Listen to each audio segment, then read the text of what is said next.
In the relatively short time since they first appeared, computer games have come a long way. From their humble beginnings as simplistic novelties of which the aim was simply to score as many points as possible, computer games now offer the players the chance to explore fantastical new worlds and reinvent themselves as legendary heroes and villains. The clearest example of this being the massively multiplayer online role-playing genre, the undisputed king of which is World of Warcraft. First released in 2004, World of Warcraft, or WoW as it is known by its fans, is currently played by over 12 million people worldwide and brings its developers Blizzard over £120 million revenue per month. The game takes place in the fictional land of Azeroth, a world full of both wonders and danger, and the setting for an ongoing war between the opposing factions of the Alliance and the Horde. It is this conflict into which the player enters, creating their own online avatar and joining forces with other players in a never-ending struggle for dominance. Alongside its success, however, World of Warcraft has raised concerns about the addictive nature of computer games and the negative impact that they can have on people's lives. Sure, but the question is, does the international addiction to an A virtual epidemic has plagued the online game for the launch of a new level of Warcraft. game. So we also World become a of monster for Warcraft. studying infectious disease. You ever heard of that? Stories of players collapsing or falling ill after playing the game for extended periods, alongside tales of players neglecting their real lives in favour of playing the game, have added fuel to the argument that World of Warcraft, rather than a harmless diversion, is in fact a dangerous product and comparable in its addictiveness to drugs.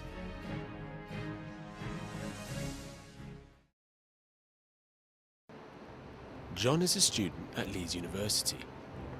He spoke openly to us about the game, his life outside of it, and what gives the game its addictive nature. I got started about 4 or 5 years ago when me and a few of my friends were looking for a new multiplayer game to play online together. We tried Guild Wars and a few others and quite enjoyed those. World of Warcraft is something that really stuck, so we kept playing that ever since.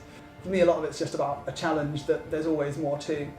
I think the other side of it that makes it so addictive is just the social thing. I think I'd find it very hard to quit unless all my friends did as well, sort of thing. Like all the times I've stopped playing have been when my friends lost interest, and the reason I've not stopped playing in about a year is probably been that none of my friends have. I don't know, I always think of it as visiting another country. I mean, I've spent 150 days playing in total, so that's after Britain, it's the country I've spent the most time in if you think of it actually being another place. But I don't think I so much get detached from this world as just maybe a bit immersed in that one. It wasn't so long ago that addictive was a really good thing to say about a game. You know, we used to describe some little Game Boy game as being unputdownable and would just eat hours of your life, and that was a 10 out of 10 review. Now it's said as a derogatory thing. I think someone without any interests outside of it, I can see how they get sucked in just because, well, there's so much in it that if you have unlimited free time, it will absorb all of that free time. It will take as much time as you give it. Chris describes himself as a recovering addict. He no longer plays World of Warcraft, but was keen to share his experiences of the game and his reasons for giving it up. So I was there right at the start, kind of. I heard about the beta version when it was first launching back in 2005 maybe, and I thought, well, that sounds like the kind of thing that could take over my life and be enjoyable. So I signed up from then, and I was playing for about 2 weeks before it launched, and just carried on from there. I think it's kind of escapism to the extreme. That I really like my life, but it's definitely not as cool as being a wizard. Nothing could ever compete with that.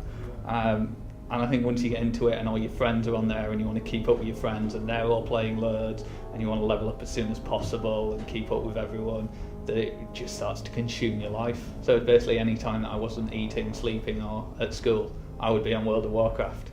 And it's basically the only thing I've ever found that actually made me want to get up in the morning, because I'm not really a morning person, but I used to get up earlier just so I could get some World of Warcraft in before school.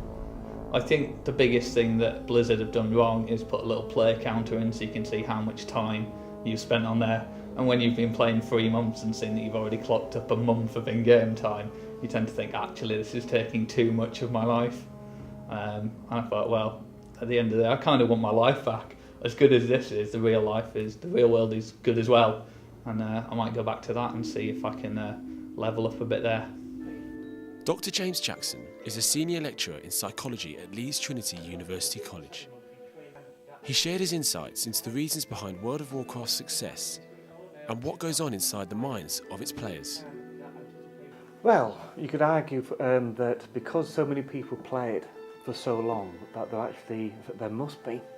But you actually start to think what that addictive quality actually is. Something that just seems to click, that makes people want to come back again and again and again. There's been an awful lot of research into pleasure pathways in the human brain, or in creating animal models to actually look at the same thing.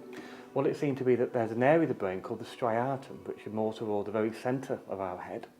And it's active when we anticipate something nice happening. The anticipation of something nice to happen is extremely pleasurable. It activates a lot of neurons in these pleasure pathways. And one of the basic things about psychology is the idea of operant conditioning. If something nice happens, then you would like to do it again. It's just because it's a game that doesn't end is a really big part of it. Sorry, I keep coming back to that, but it is a central theme of it, I think. That the reason people can get as addicted to it as some people do is if you've got a really completionist personality, a really perfectionist personality, then, well, it's pretty much intended so no one can ever perfect it, no one can ever complete it. So you'll just keep trying and trying until you either give up and get bored, or, well, like this newspaper headline, some guy apparently played for hours and hours and just dropped dead. Because the game's so huge, you've just got so much content to explore, and there's always something new to do or try. But if you have casinos working on that same basis, to have this nice, benign situation where nothing could possibly go wrong, and next time you could win the big money. You can play roulette. This time you win 35 times your bet. Oh no, not now, maybe next time.